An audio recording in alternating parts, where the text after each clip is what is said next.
अजी जलावा ढारे जाहो भोला जी के आंगना किन के ले अइहो हरियर चूड़िया कंगना। जलावा ढारे जाहो भोला जी के आंगना किन के ले अइहो हरियर चूड़िया कंगना। अजी ओही चूड़िया पेनी हम करबै सोमारी गाँव के शिवला पिया करबै जलाधारी। कहो ही ओ बतिया नहीं भूलै हो सजना किन के ले अइहो हरियर चूड़िया कंगना। जलावा ढारे जाहो भोला जी के आंगना किन के ले अइहो हरियर चूड़िया कंगना। सुना बालम हो सुना बालम हो सुना बालम रहिया धीरे धीरे जाइहा सुना बालम।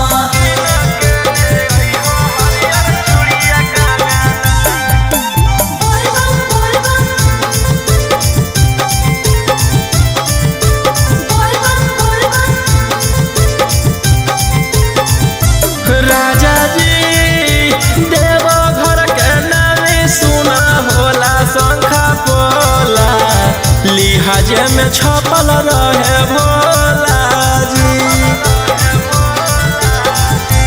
बोलमु और ले अइहो प्रसादी भरा झोला बटबै पूरा गाँव घर टोला जी।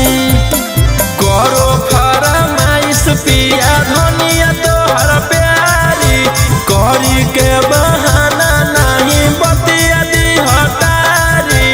कठिन को रहिया धीरे धीरे चलना किन के ले अइहो हरियर चूड़िया कंगना।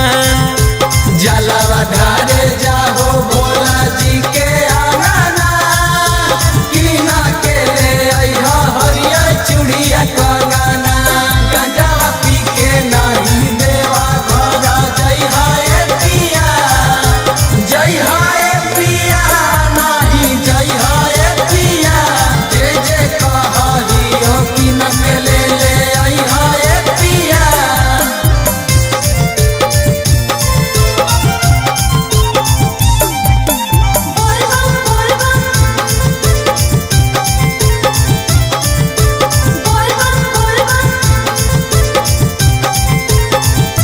राजा जी ननद ले अइहो टिकावा टिकुलिया आमा जी ले चांदी के पयलिया जी।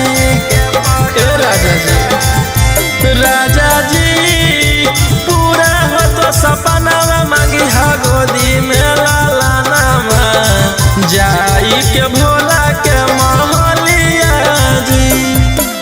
अंकित ओमाकांत सुना मानो हमर बात जी सेनुरा के पुड़िया लइहा करबै अपन माथ जी। सब दिन खुश रह